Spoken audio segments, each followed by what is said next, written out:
కృష్ణా జిల్లా ఆటోనగర్లో 28 మంది మావోయిస్టులను అదుపులోకి తీసుకున్నారు. ఇంటెలిజెన్స్ రిపోర్ట్ ఆధారంగా పోలీసులు అలాగే ఆక్టోపస్ కలిసి ఈ ఆపరేషన్ నిర్వహించినట్లు తెలిపారు. హిడ్మాత్ దళానికి సంబంధించిన 28 మందిని అదుపులోకి తీసుకున్నామన్నారు. ఇందులో దేవ్జీకి సంబంధించిన 9 మందిని అదుపులోకి తీసుకున్నట్లు వెల్లడించారు. హిడ్మాత్ దళానికి చెందిన ఆయుధాలు కూడా స్వాధీనం చేసుకున్నామన్నారు.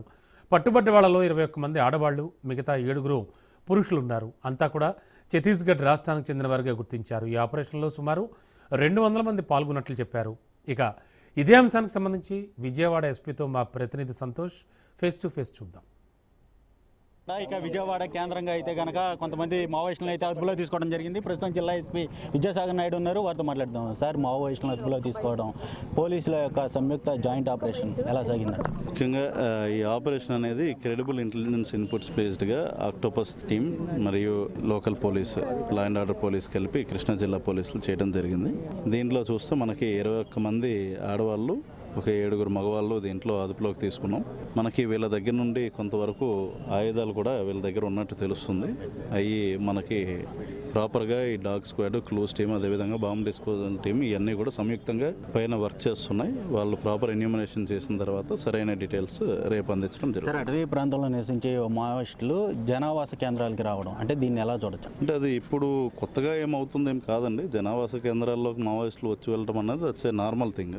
వాళ్ళు మామూలు మనుషులే కాబట్టి వాళ్ళు జనరల్గా వచ్చి వెళ్తూ ఉంటారు. ఇటువంటి షెల్టర్ డౌన్స్కి మావోయిస్టులు వచ్చి వెళ్ళడం అనేది that has been happening since ages. అయితే ఇప్పుడు ఏంటంటే మనకు మెయిన్లీ ఛత్తీస్గఢ్లో జరుగుతున్న ఆపరేషన్స్ బేస్డ్గా అక్కడ ఉన్న ప్రెషర్ని బట్టి ఆంధ్రాలోకి రావడం జరిగింది.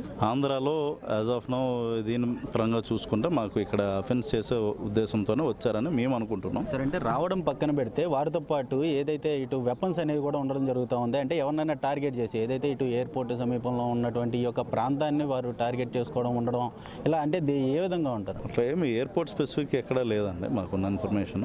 అట్లాంటిది ఏం లేదు. That's is wrong. అయితే ఏంటంటే వీళ్ళు ఎందుకు వచ్చారు ఏంటన్నది it's only can be revealed after proper investigation.